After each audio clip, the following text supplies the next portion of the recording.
Good morning, everyone. In this cold morning, I'm Fabio Henrique Martinho, the Mastering degree in Controllership and Corporate Finance. It is the great satisfaction that we continue the 12th Mackenzie meeting of Controllership and Finance. This year, the topic addresses strategy challenges for the controllers, finance, and professionals. This is the fourth in a series of 80 events that will take place through this week, promoted at the postgraduate program in corporate finance and controllership at the Center for Social and Applied Sciences at the Mackenzie Presbyterian University with the support of Mackenzie Solution, an area business that operates in the corporate market through the development of strategies to improve performance and financial stability, in addition of offering several executive education courses.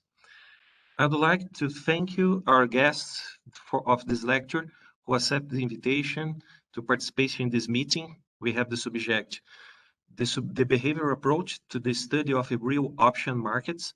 As a panelist, share your knowledge and experience with us, and you look forward to listen to the teacher for about 15 minutes, okay? Luigi Mittone is a PhD Economics from the University of Bristol, Master in the Social Sciences from the University of Birmingham, full professor in economics from 2006 by the Trento University from Italy. Professor Luigi has the great experience, at least for the 30 years in academic career, having 100 of science articles published in the main scientific journals and the book chapters. The main research interests include applied public economics, behavior economics, nudged applying to the public policies, and health economics. We have, as a moderator, our professor, Ana Maria Roux, postdoctor in the Harvard University, PhD and master degree in administration. The professor is the full-time researcher at the Mackenzie Presbyterian University, where she is a loved professor by their students in the master, as me, program in accounting, professional master degree, and corporate controllership. Sorry, teacher, I could not miss the opportunity to give my compliments for your work. And she has a professional experience in administration with emphasis in the human resource. So, Professor, we have our attention. Thank you, Fabio. I'm very grateful to your speech. Thank you. And Professor Mittone, I'm very grateful for having accepted our invitation to participate in this conference. It's a great honor to us and to the Mackenzie Presbyterian University. Professor Mittone has a significant experience in experimental studies, in which one of the focus of our master and doctoral program.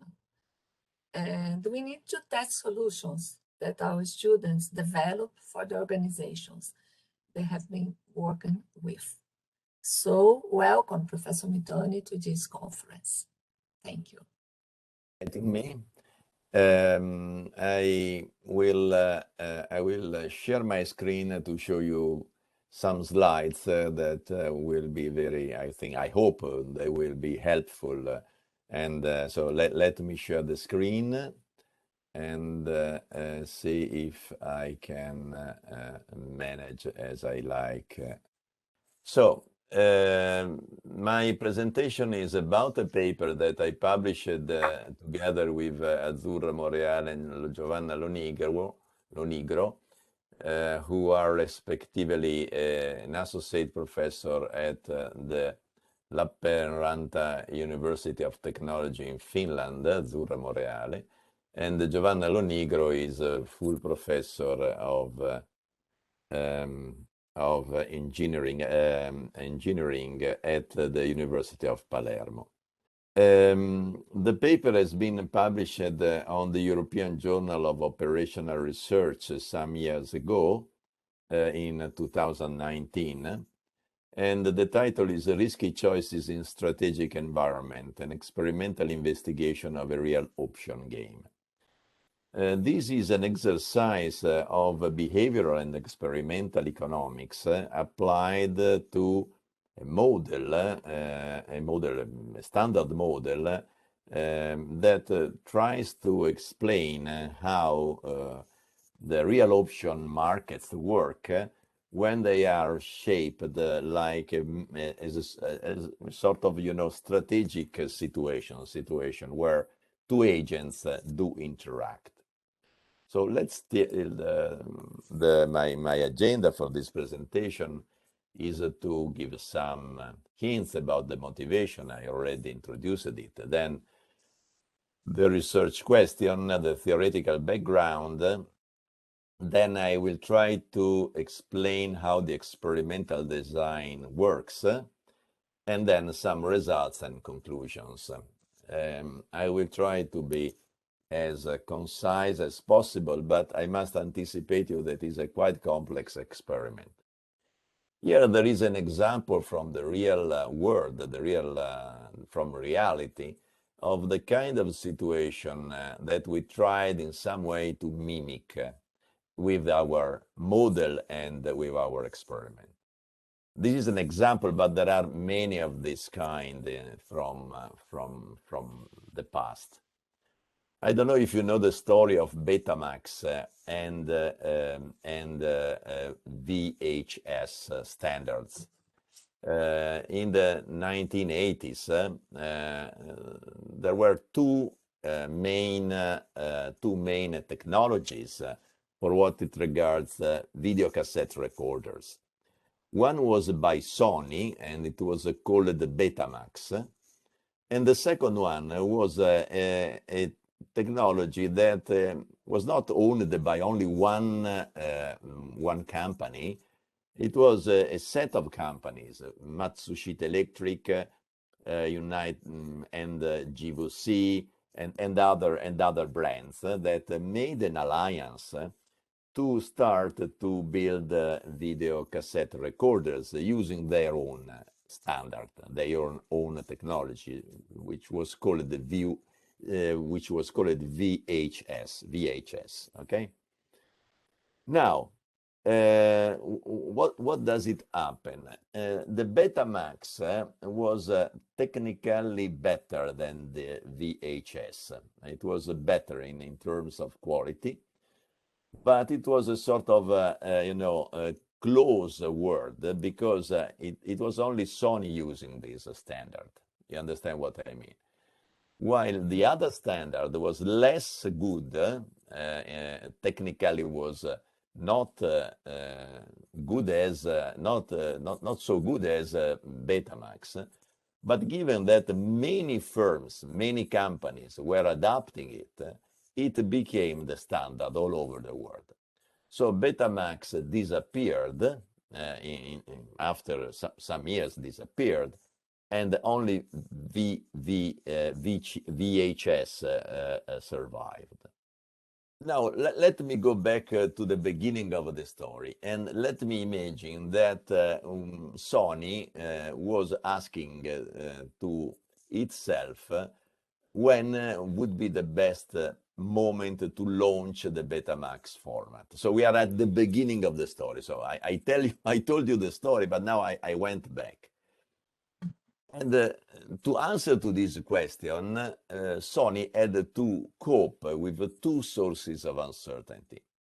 One was what I call fundamental uncertainty, which is uncertainty over the future rewards from the investment in this technology. Okay, and the source of this uncertainty can be imagined the market, how the market accepted or not, did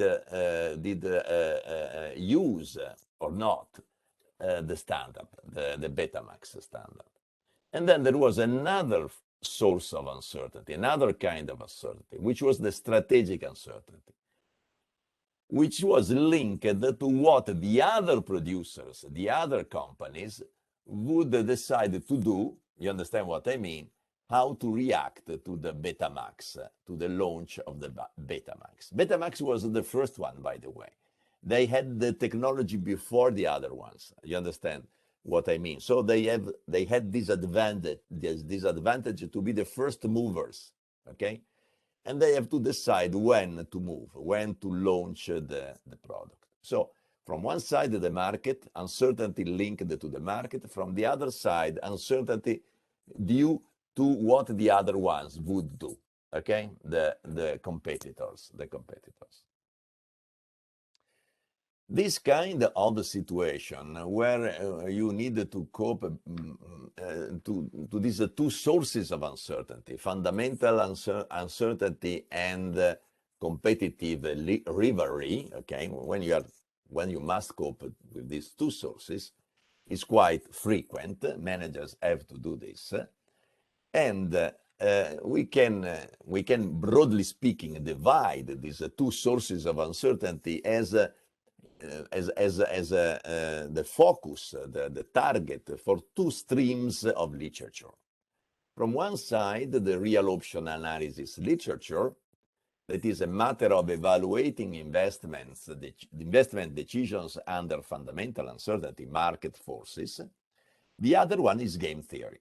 Game theory is the theoretical framework to understand, to study the strategic interaction between agents. So it has to do with this strategic uncertainty. In between these two streams of literature, you can put the model that we used to do our experiment, the theoretical model that we used to design our experiment. It is the literature about real options games, which means that this kind of models try to put together the two streams of literature, the one about, let's say, market uncertainty, and the other one about strategic uncertainty. There are some experiments that have been already done using these real option games, but not so many. Why? Because the majority of the models do not include uncertainty, strategic uncertainty. The majority of the models are only on this side of the story. You understand what I mean? So there was room to investigate on this cross-sectional sphere of phenomena, this sort of in between the two fields of research. So rogue models, real options games models, conceptualize people as perfectly rational agents. So it's a very normative kind of model. It's a standard model, let's say, in the economic sense of the word. They are models that assume that the decision makers are perfectly rational. They think in a perfectly rational way. Now, the question, our main research question was, do real option games models describe actual investment behavior in a good way, in a realistic way, or do they miss something? It is something that is missing in these models, psychological mechanisms that can have an impact on the real behaviors. Okay, so this was the question. And there are much less empirical works on this, investigating on this behavioral dimension. Here there are a couple of them, Oprea et al. And Azevedo and Paxons. But almost nothing has been done from the experimental point of view till our experiment. The problem with these empirical investigations already done is that many psychological variables related to the psychological impact, you understand what I mean? That the psychological side, let's say, of the decision-making processes cannot be seen from the real data. You cannot see, you cannot observe this variable.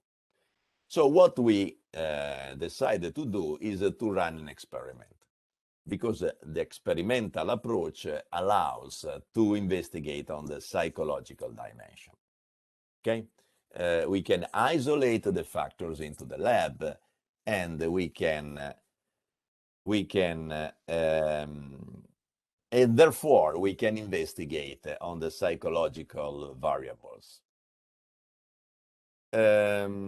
As I told you, there are some experiments that already investigated about real option markets models, and these experiments already told us that there are systematic deviations from the prediction derived from the normative models I told you. But all these models, as I anticipated 5 minutes ago, do not introduce the strategic dimension. They are standard real option market models without the strategic dimension in it, okay? So we need to look to another stream of literature. Remember the two pillars, from one side real option markets, from the other one models, from the other side game theory. Okay, so we have to look at game theory, and in game theory we find a game which is a very good to model the situation that is taking place in real option markets, situations. And they are the so-called investment or trust games. They are sequential games between two players. It is very simple. It's a very simple game. The trust game is a very simple game, and is based on deterministic payoffs. Follow this picture. I explain you how it works. It's very easy. This is a simplified investment game, but it works well to understand. You know what I mean, the rationale behind it, how it works. So we have a first mover, Mr. P, who is the agent that plays first in this game. And then there is a second mover who is a sort of, let's say, agent in a sense. So you can imagine it as a principal agent model, basically speaking. It is not exactly, but it works very similarly to a principal agent kind of model. So the agent P, principal, decide what to do. He has or she has two choices. One is to choose A, and A means that both the players get 10 euros each. 10 the principal and 10 the agent, okay? 10 the first mover and 10 euros the second mover. And the game finishes. That's it. Full stop. So the second player does not do anything, okay? The second player does not play. She receives 10 euros and is finished, okay? Is it clear? The other possibility is that the principal send to the agent 10 euros, which is multiplied in the game by 2. So the second agent has her 10 euros, she has 10 euros, plus 20 euros received from P, thanks to this multiplying factor, okay? So Mr. P has 10 euros, sends these 10 euros to Mr. to Mr. A. These 10 euros double, and Mr. A, who already has 10 euros, okay, receive 20 euros. So A has 30 euros, okay? Are you following me? Yeah. Okay. Now, Mr. A or Miss A can decide to send back to Mr. P two different amount of money. One amount is 15 euros in order to be, you see, equally on the same ground. It's an equal sharing of the 30 euros available. Or she can take 8 euros. Sorry, she can take 22 euros for her, for Mr. A, and send to the first mover 8 euros only. Is it clear how it works? Okay. Okay. Of course, for Mr. P, if given this setting, if Mr. P believes that A is selfish, she should not send her any money. And she should go for 10-10, full stop. Because if she sends money and Mr. and or Miss A is selfish, she will get 8 only instead than 10. And she lose. Okay? Is it clear? Yeah. Now, in this setting, we added stochastic payoffs to make the story more complicated, which means that it is no more a matter of splitting 15-15 or getting 8-22, but to obtain some kind of different random stochastic payoffs. And let's see how it works in our setting. In our setting, we used this model by Lonigro, Monreale, Roba, and Roma, published in 2013, who analyzed the effect of competition on investment decisions in a stochastic environment. So we have still the game that we have already seen with Mr. A and Mr. B, you see here, A and B, that can be imagined like two companies that have to decide if ally or not. So Mr. Company A can decide to make an alliance with company B or not. Okay? Okay. The result of this decision, the final result of this decision, is mediated through a chaotic process, which is represented by a Brownian motion environment. The Brownian motion environment is a way to mimic a purely chaotic kind of a phenomenon, moving in a purely chaotic way. So it's very similar to what we observe on stock markets, for example.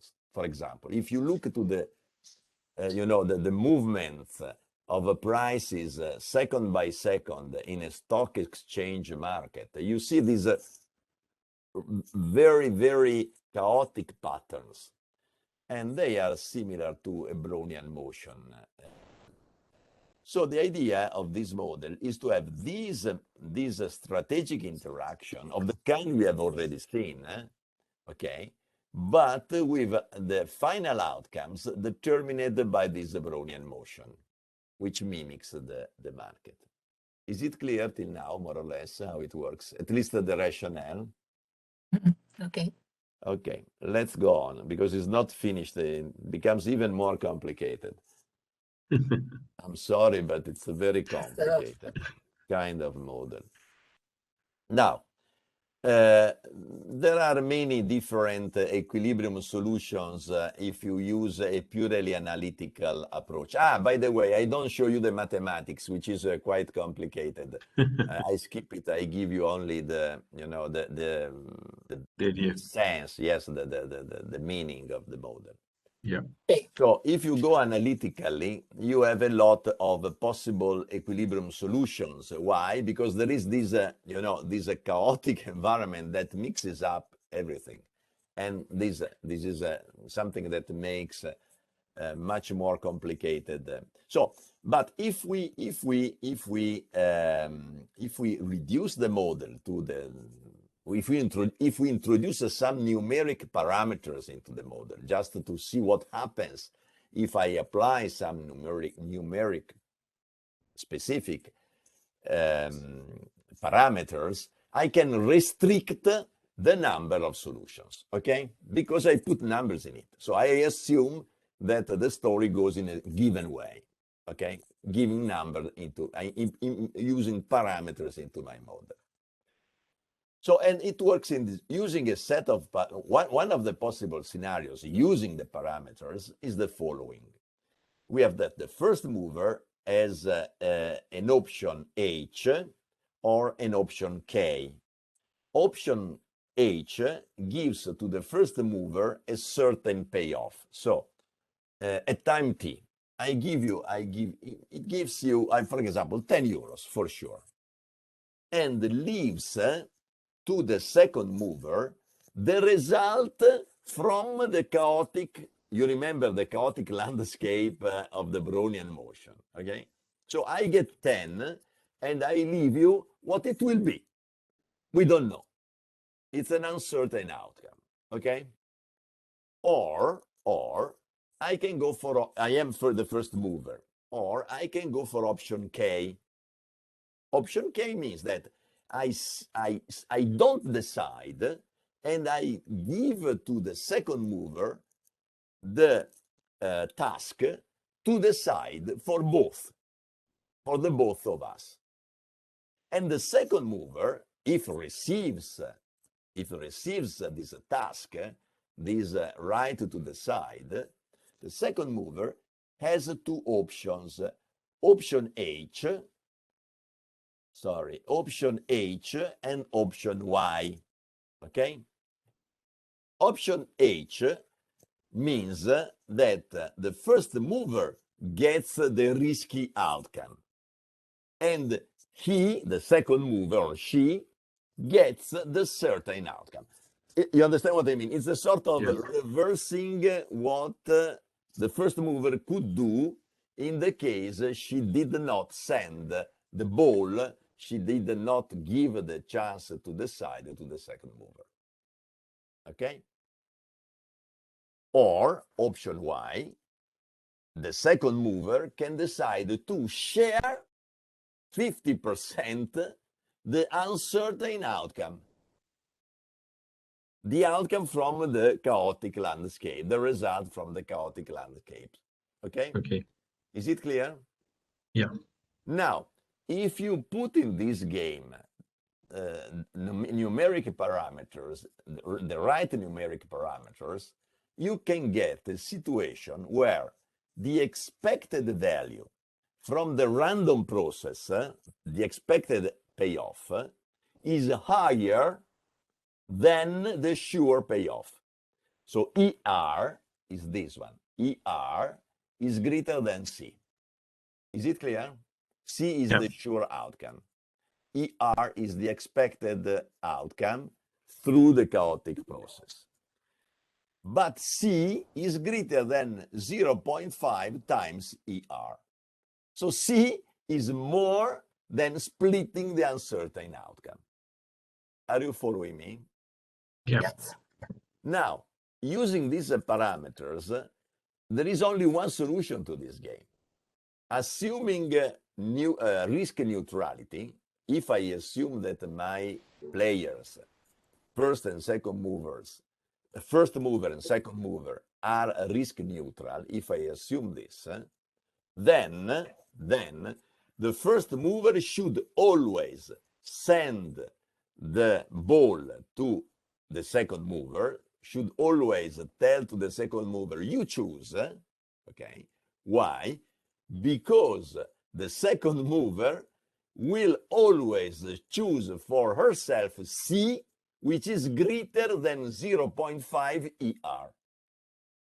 But in this way, the first mover gets ER, which is greater than C.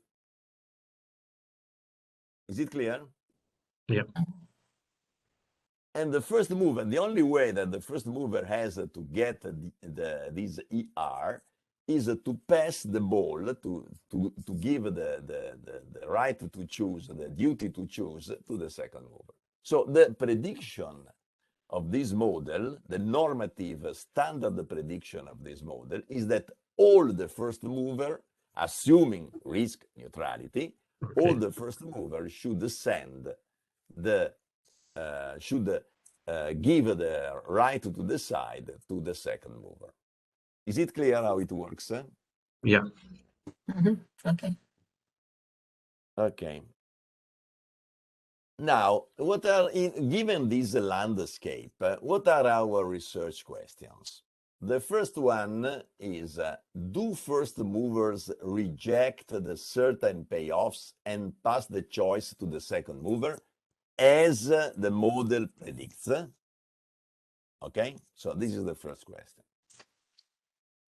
Now, if we assume that there is some kind of deviation from this prediction, because we know from the behavioral economic literature that people often deviate from the rational predictions, then we want to investigate in which way such irrational behavior can be better explained by empirical research in behavioral economics that focuses on trust and investment games.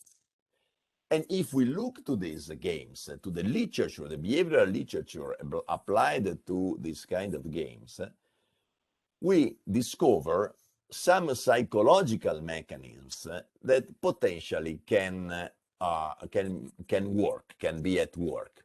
Okay, one is the fact that if I am the first mover, if I give to the second mover the right to choose, then I renounce to the control of the.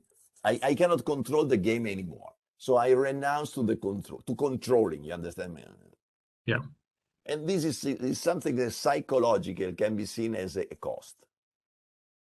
Then there is another dimension which could also play a role, which is the other regarding preferences, meaning that maybe if I am the second mover and I receive this right to decide, I don't like to have something more than the first mover. So I go for the 50-50 outcome in order to be balanced, to have the same outcomes. You understand what I mean? Yeah.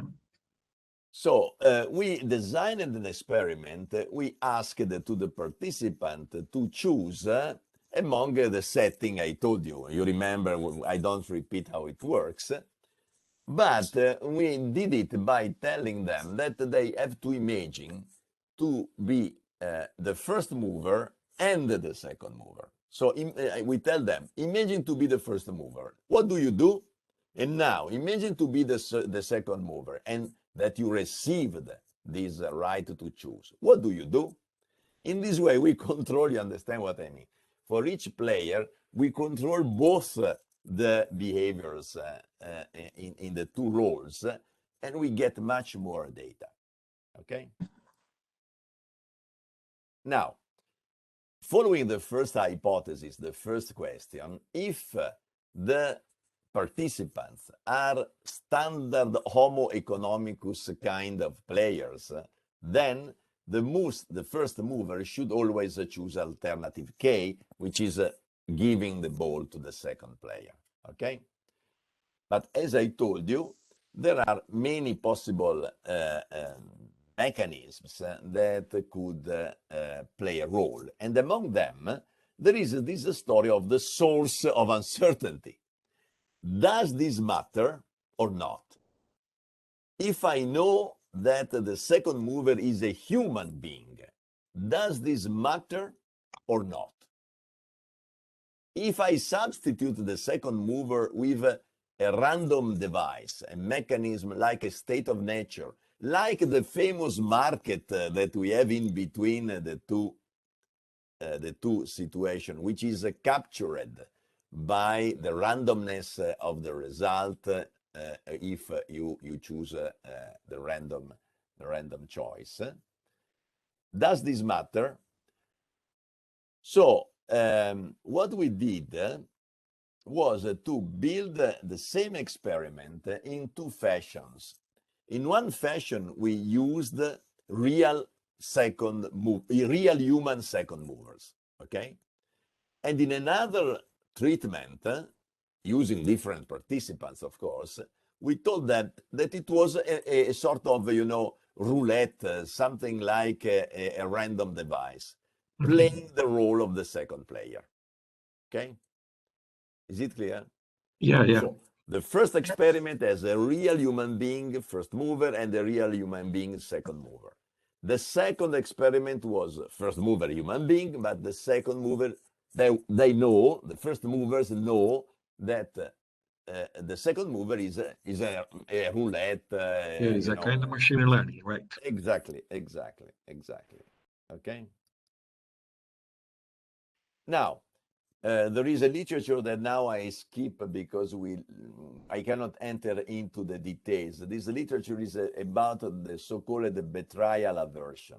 Betrayal aversion is a literature that says that in this kind of games, like the investment game, it is not only a matter of being afraid of what the other one would do, but also a matter of putting a psychological cost on negative. So a negative cost, costs are always negative, a negative factor on the fact that if you don't receive back the money from the second mover, you feel betrayed.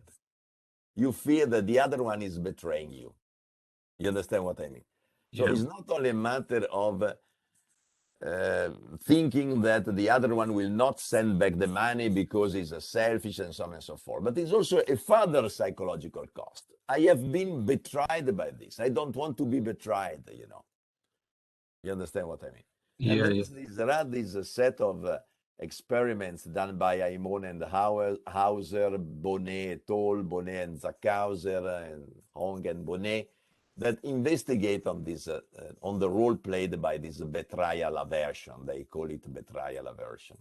And they do, in a nutshell, they do an experiment like we did, putting from one side the treatment where there are two human beings, and from the other side, a human being and a machine instead than a human being, to check for this.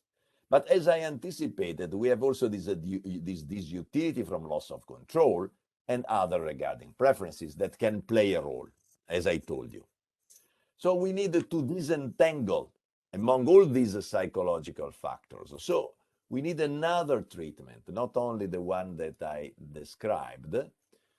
And this treatment, I will come on it in a while, but let me first say that our setting does not allow this betrayal aversion, the rise of this betrayal aversion, because the outcomes are not deterministic, they are probabilistic.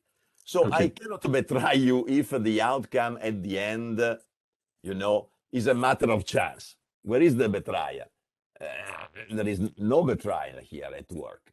Who knows? Maybe I give you the sure thing, you understand what I mean? And I keep the uncertain one, but I lose.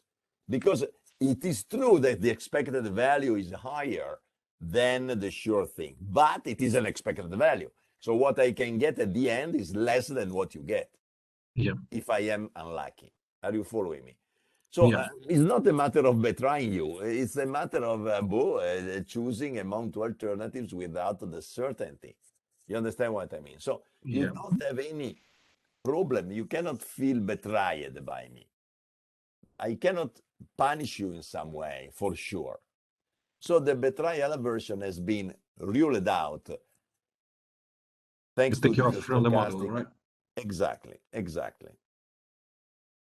So this is what I just said. Then this utility from loss of control. This utility of loss of control works if and only if, okay, the second mover is a human being. If the second mover is not a human being, I am not losing the control. I am just referring myself to a random device. You understand what I mean? So I prefer to delegate to a random device the task of deciding. But I'm not losing control. It's not like sending to you, who are a human being, the right to decide instead of me. Okay, so this can be controlled. We can control by comparing these two situations. Yeah. And also the other regarding concerns. You remember, because the second mover could choose the 50-50 sharing, you know, the 0.5 probability, the 50%, the sharing at the 50% of the uncertain outcome, okay? Because she doesn't want to get more or less than the first mover, okay? Yeah. So how can we disentangle this? We will do it by comparing these two treatments, the TPIG treatment and the ALRG treatment. And the TPIG treatment works in this way.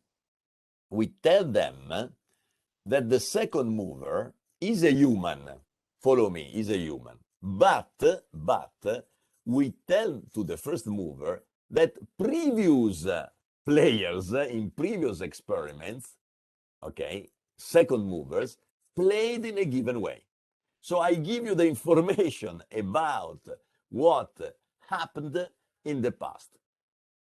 So you can build up a belief about the behavior of the second mover, okay, which is related to what happened before. Yeah. So if we have statistically significant differences between these two treatments, the TPG and the TPIG, where there is information, okay, then we can conclude that the pure knowledge of what the second movers would probably do does not play any role. Meaning that what is at work is just this relationship between the psychological role played by the fact that you are interacting between humans, not between human and a random device. Okay. Okay, is it clear? Yeah.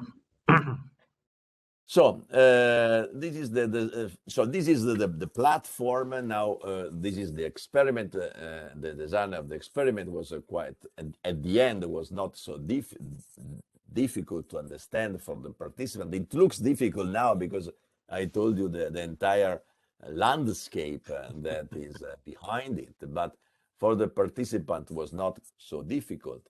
We told them that the first mover. We told it to the first movers, and remember.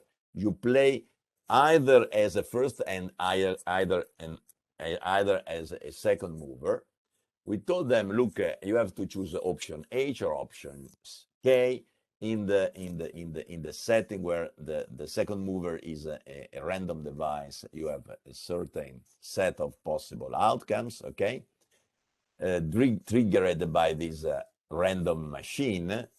And this random machine will assess you a sure outcome or a probabilistic outcome, okay? So I can skip this because it's always the same that we have already seen. And let's go. So you understood more or less the structure. Yeah. Okay. The model of the system, right? Exactly. So let's see what happened. We did this experiment at my laboratory, the Cognitive and Experimental Economic Laboratory in Trento, some years ago. 190 people participated to this experiment. It means that we had 27 couples in the TPG, 29. So this is, remember, is the game, the experimental setting without information, without telling them the information. Yeah.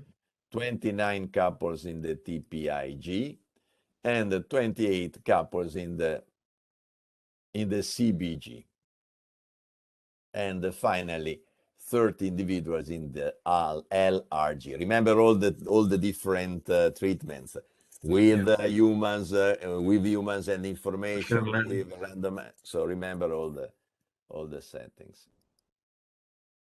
Each subject participated, of course, only in one treatment, and in all treatments they were randomly assigned a role and randomly matched with a counterpart. So, in spite of the fact that they have to play in both the roles, at the end they were assigned and paid randomly accordingly with the results. It was 5 rounds using 5 different values of C and R. Okay, so just to see if changing the payoffs could have some kind of effect. And the distributions, the random distribution governing the random outcome were randomized. The sequence of these sequences was randomized. So these are the different values of the different values of the expected value from the uncertain choice using a log normal distribution to represent the Brownian motion.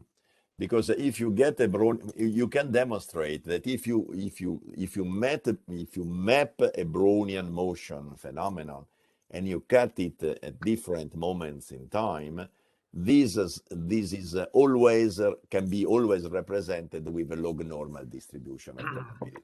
Okay, but of different shapes, of course. Okay, so these are the values, the expected values.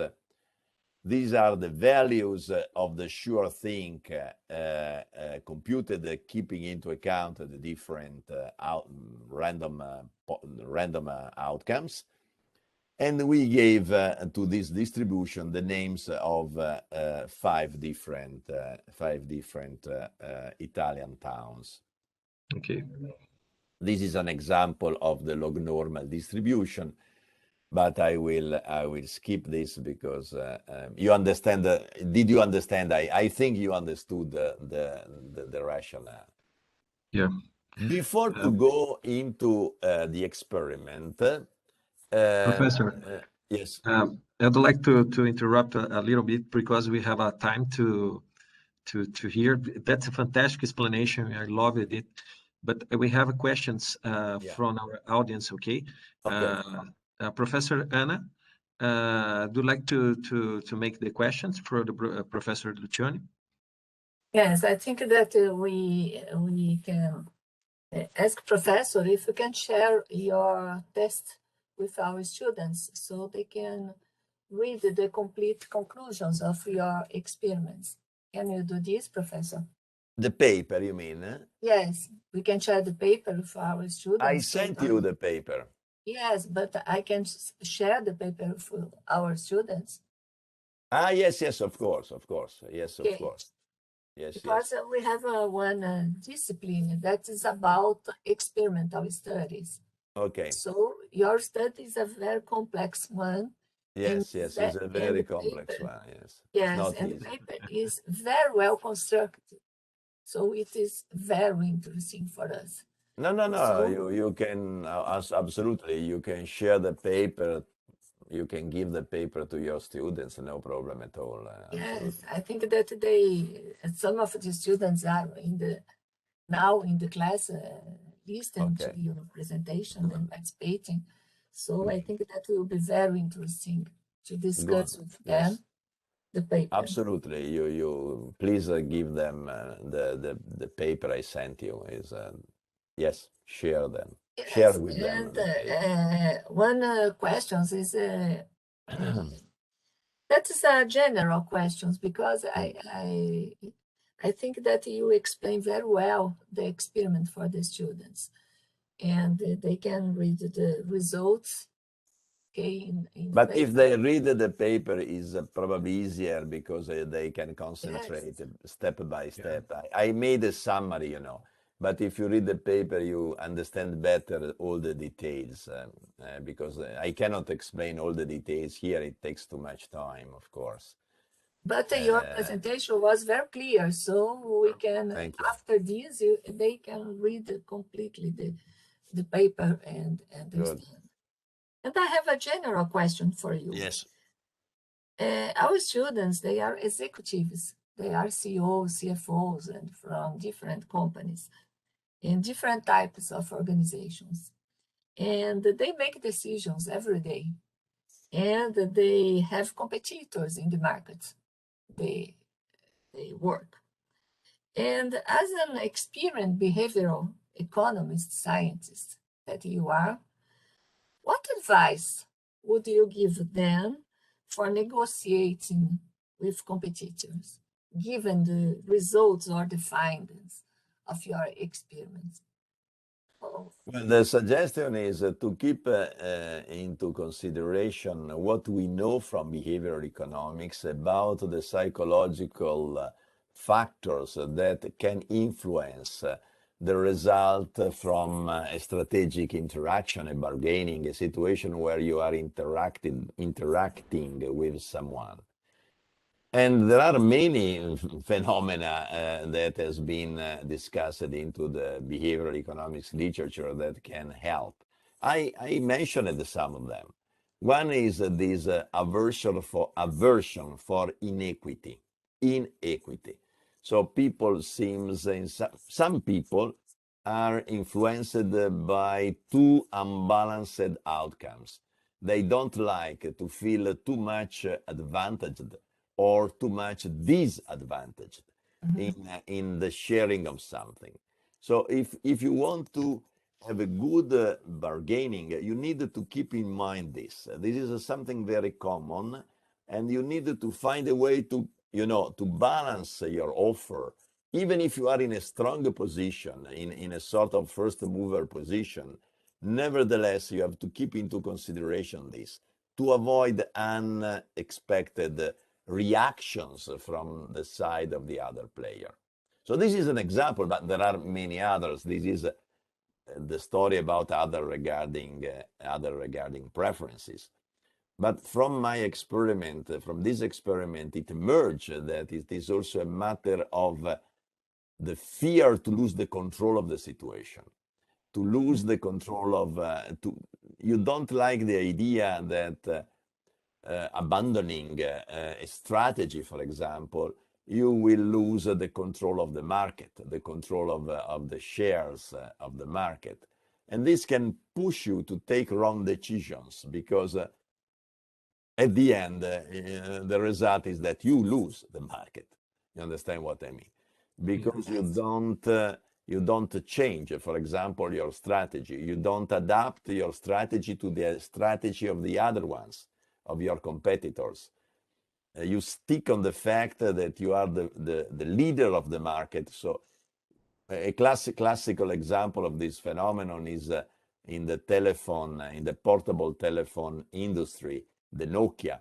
Nokia was undoubtedly the leader of the market before the arrival of Apple iPhone. Once Apple iPhone arrived, Nokia did not react to this arrival in keeping into serious consideration the fact that this could be a revolution for this market. They thought to be the strongest ones, and they liked the idea to be the leader of the market. So they didn't renounce to this leadership. They didn't want to renounce to this leadership to become followers of this new technology. And this is a mistake. The fear to lose the leadership can carry you to take wrong decisions, and at the end you lose the leadership as a consequence of the fact that you didn't accept to become followers of a new technology, of what some of your competitors is doing. You understand what I mean? Yeah. So these are some of the examples, but I could go on for hours and hours in suggesting examples. The entire behavioral economics field is plenty of these intuitions, suggestions, insights. You understand what I mean? Yes, your answer is a very interesting one, because we have class here about decision making. Our doctoral student, they have a special class about decision making, and we discuss a lot of the psychological questions. Very good. Related. And I love when you said that is a fear to lose. In fact, that is. And some years ago, a lot of years ago, I visited the Nokia installation in Brazil. That's in Manaus, in the north of the country. I was in the factory, and I discussed with the PhD team, and they are changing the culture of the Nokia to adapt to the new situations. And they have all in the walls the 5 values that they think that are interesting. And I ask persons about what are the values, and they have the values there, and they can't speak what are the values.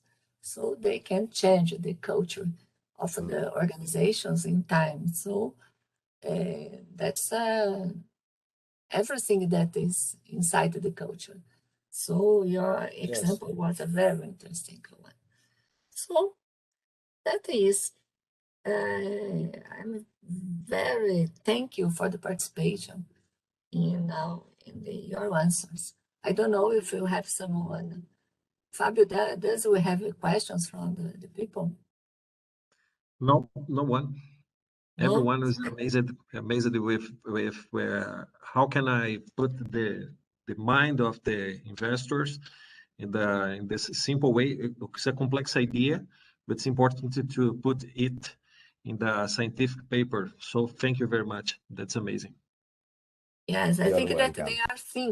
they are thinking a lot about. Good. And we will discuss Very this after this, and they are thinking about. So, very interesting. I hope I can see you in Brazil, or Thank maybe you I very go to much. Italy. I love Italy. It's my grandfather is Thank you. from Italy. My grandfather is from Lucca in Italy. Very good. And in I've 2019, never been in Brazil. I've been in Argentina and in Chile, but never in Brazil. I've never been in Brazil It's a Brazil. mistake, okay, Professor. Brazil is a good. You go to Argentina, not I'm Brazil. sure. I'm sure. So Okay. Brazil is a very Okay. good country. São Paulo is a very big city and very interesting too. Maybe you Okay. can come here. So Fabio is Okay. you now. Okay. So thank you very much, Professor, for your time, for your consideration. We appreciate very much discuss the ideas. You know that's a tough idea. You have a long time to develop a kind of it. So thank you very much, the You're professor, welcome. our beloved Professor Ana Maria. Thank you very much for your moderator. We appreciate very much your working in our institution, and for us, it's a great time to discuss this kind of subjects. Okay, Professor and professors. I thank everyone for participation in this audience. I would like to say thank you to Mackenzie Solution team who helped us to organize this event and everyone who followed us in this morning. And I'd like to announce it too, even today we will have another meeting at the 5:45 p.m. Homenage night for the graduates of Master Program in Controllership. So the link for registration is available in the chat. And I wish a good day for everyone and good lunch here in Brazil, okay? For people who don't have as me, okay? So bye-bye, class. Bye-bye, guys. Thank you. Thank you, Professor. Bye-bye. Bye-bye. I sent you an email after this. Thank you so much. Thank you. Bye-bye.